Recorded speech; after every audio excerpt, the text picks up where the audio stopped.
Hi, and welcome. You're listening to the X22 Report. My name is Dave, and this is episode 947, and today's date is April 17th, 2016, and the title of the episode is The Current Economic Collapse News Brief.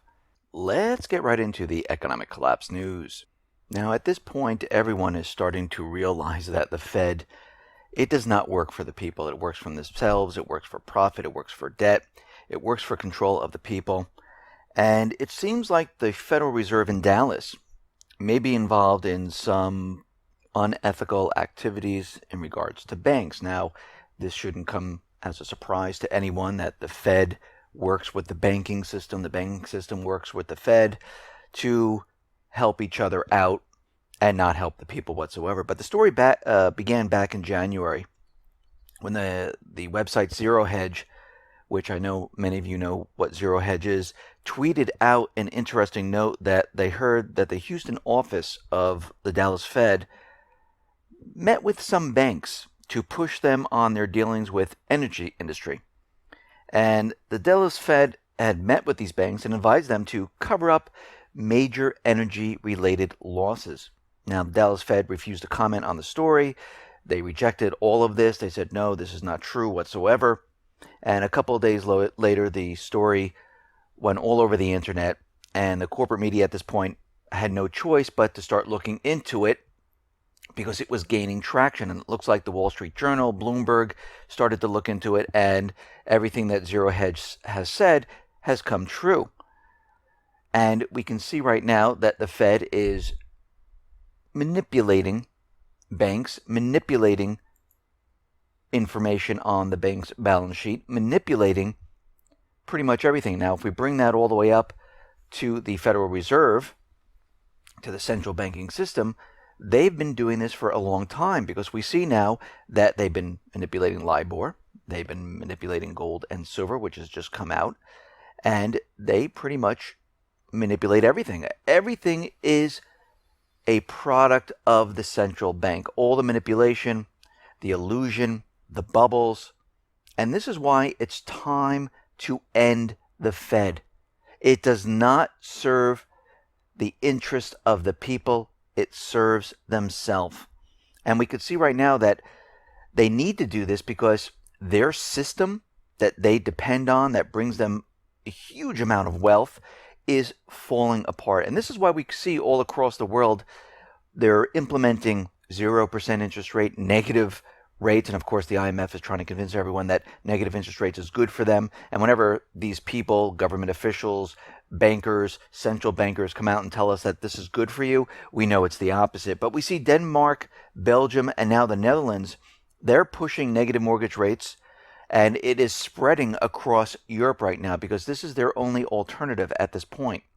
Because as the system continually breaks apart, they can't have interest rates moving up because the debt cannot be sustained. Everything is completely falling apart at this time. And we see a lot of countries, they're starting to realize this. They're starting to realize that the dollar is in its end game right now.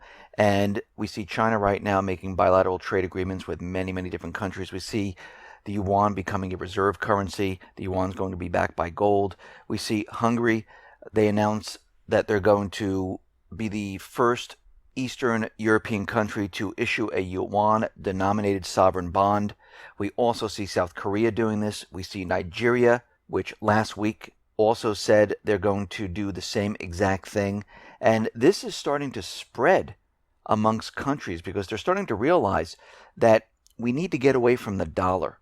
And we see Russia's doing it, China's doing it, India's doing it. Iran is going to be selling their oil not in the dollar. The other countries where the people are rising up, they are not going to sell the oil reserves using the dollar. They're going to be using other currencies, gold, silver, whatever they are going to use to barter or to sell their oil reserves.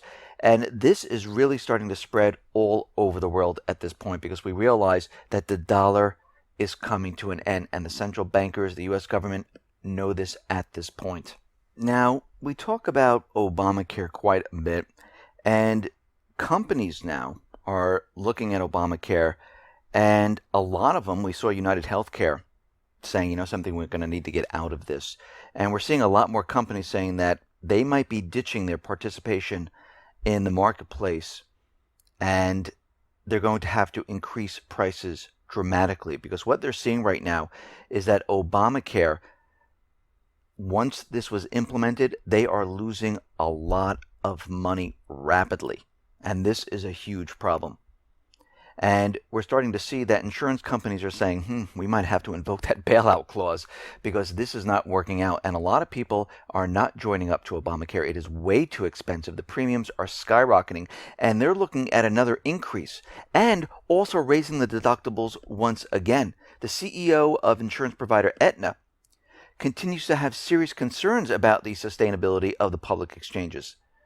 A report issued by the Blue Cross Blue Shield found health insurers gained a sicker, more expensive patient population once Obamacare went into effect.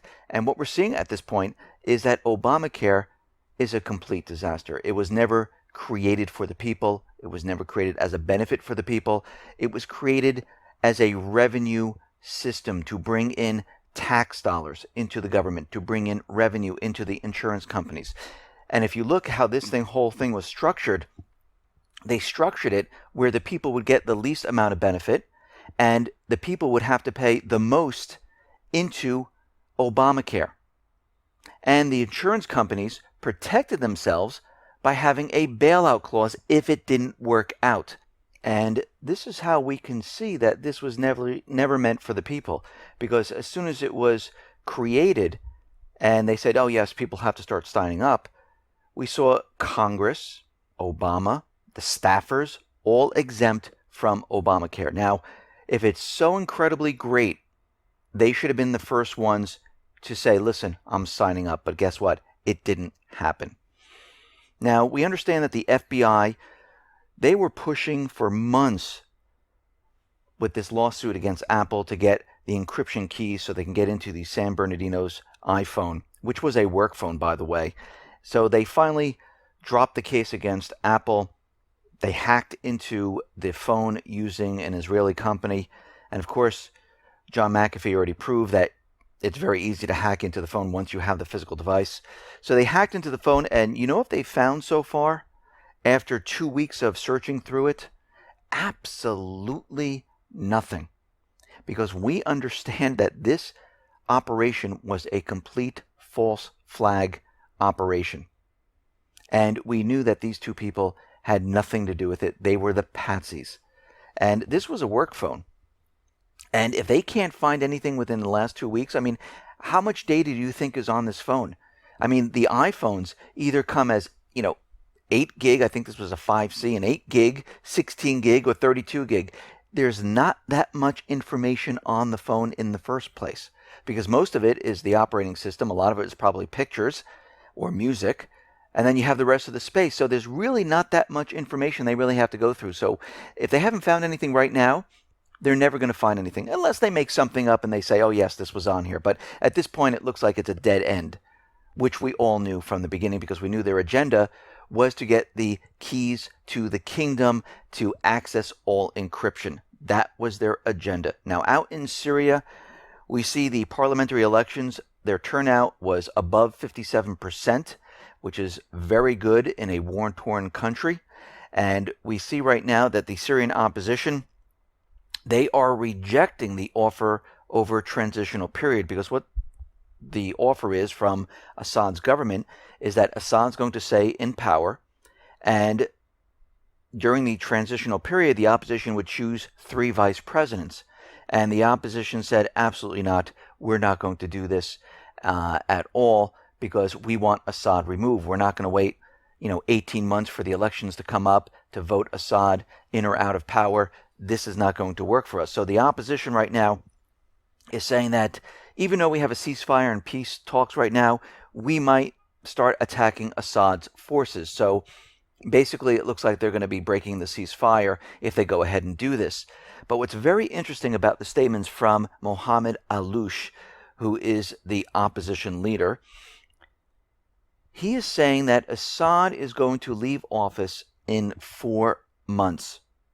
Now, this is very interesting, 4 months, because we're in April right now. 4 months brings us to August. And we have seen in the last 3 years Something happened during the August month. The sarin gas attack, the Islamic State coming into the Middle East in Syria and Iraq, the bombing of Syria just last year. And now here we are again because we know Congress is in recess at this time. And this is when Obama, the administration, the neocons really work. And it's funny how they said 4 months, because that leads us right up to the point where Congress goes on recess, everyone leaves, and Obama pretty much has the reign of the entire situation, and he can do whatever he wants at that point, because who's going to question him? Because no one does anything until after Labor Day. So it looks like they're preparing for that same scenario, for their plan to go active at that point. And this is what we need to watch very, very carefully.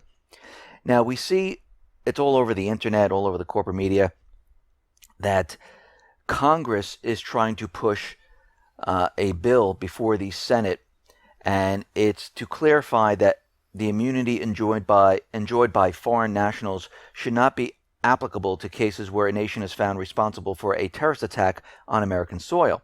Now, the U.S. is out there saying that we have these 28 pages that Saudi Arabia did 9/11, and they're continually saying this, oh, we're not going to release them, we are going to release them, we're not going to release them, and it looks like President Obama is going to say, listen, if this bill is passed, I'm going to veto it. And Saudi Arabia has come out and said, okay, if these 28 pages are released, we're going to destroy the economy of the United States. We're going to sell our assets. And it's in the billions, actually probably in the trillions. And because we don't really know the full accounting of what they have. Now, this is all part of the brainwashing, because really think about what they're telling us. They're telling us that for a very long time, there's 28 pages, and it implicates Saudi Arabia. Brainwash, brainwash. You think it's Saudi Arabia. You think it's Saudi Arabia. Now, at this point, they've already told you that it was Saudi Arabia, and it's in the 28 pages. Then they keep going back and forth saying, we're going to release it, we're not going to release it. Now, Congress is ready to pass some legislation that's saying that we can go after these foreign nationals and go after different countries. Now, Saudi Arabia just admitted their guilt if they're going to counter with destroying the economy of the United States. Look what they're doing here right now. This is all an illusion to convince the American people that it was Saudi Arabia. Now, was Saudi Arabia involved in it? They might have had a hand in it, but it makes no sense why they would do this, because as they're showing, all they have to do is sell their assets and they'd be able to destroy the United States. They've become very, very wealthy with working with the United States at this point. So what is the reason all of this is coming out? Well, it's to take all our eyes off of the real perpetrators of who really did this.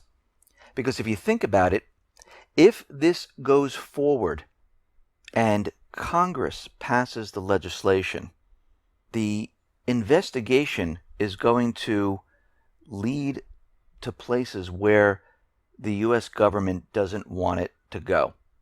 And this is why they've been using these 28 pages. I think this is a complete hoax, because once the corporate media jumps on it, once Saudi Arabia is brought into it saying, hey, we're going to destroy the economy if you do this, I mean, it makes no sense at this point to even release them, because Saudi Arabia is out there telling you that they're going to destroy the economy if the pages are released. So everything's already out in the open.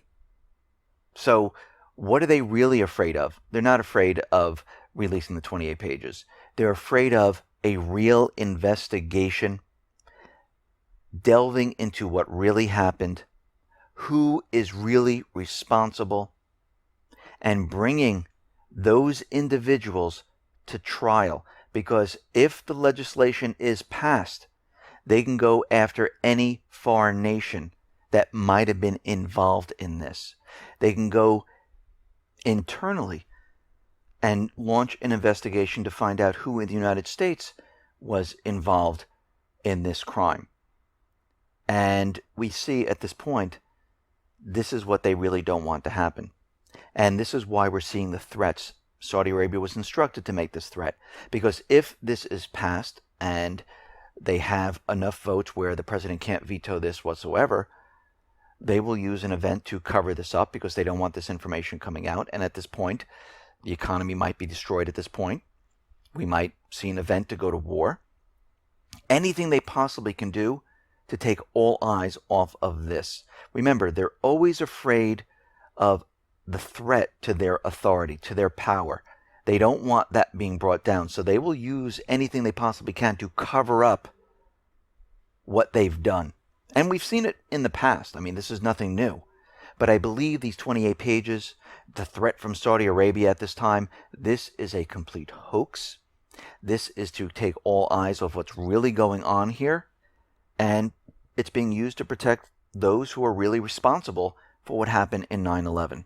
Listen, everyone, thanks a lot for listening. Be well, be safe, and especially be prepared. Thanks a lot.